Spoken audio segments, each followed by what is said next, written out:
Maman, je m'ennuie.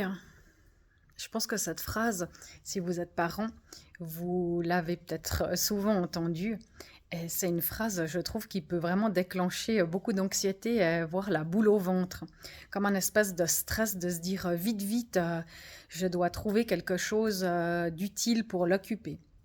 Suivant l'âge que l'enfant il a, il y a quelque chose, je trouve, qui peut vraiment être très utile et on peut vraiment commencer ça très tôt. Ça ne veut pas dire que l'enfant il sera capable de le faire, mais par contre, ça permettra déjà de lui permettre d'être dans une réflexion qui pourra lui être utile plus tard. C'est-à-dire de faire une liste.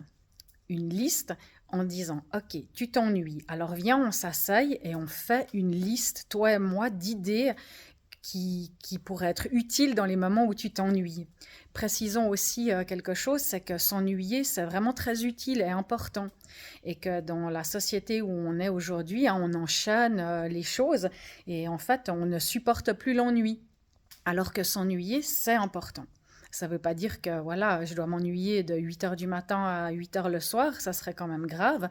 Mais des moments où il n'y a pas d'activité et qu'il n'y a rien à faire, bah, c'est important.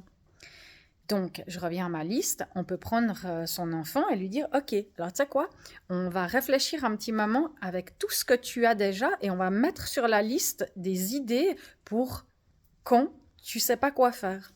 Ça peut être lire un livre, ça peut être faire de la pâte à modeler, du dessin, et on laisse aussi l'enfant trouver des idées. On peut lui donner des pistes, mais c'est aussi à lui de donner ses idées.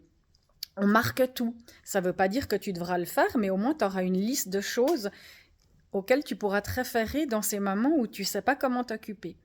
Ça ne marche pas à tous les coups. Par contre, ça permet de, plutôt que de dire occupe-toi, fais ci, fais ça, de dire à notre enfant ok, j'ai entendu que tu t'ennuies, regarde sur la liste et choisis une de ces activités.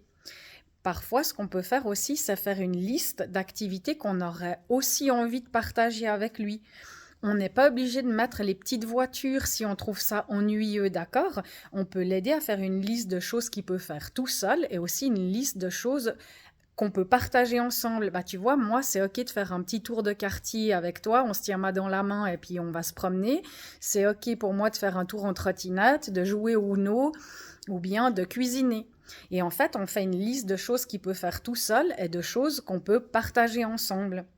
Et dans les moments où il y a de l'ennui, de lui rappeler que ça fait aussi partie de la vie et qu'il peut se référer à sa liste. Et quand il aura pris, je ne sais pas, une heure tout seul, alors on pourra partager un moment ensemble.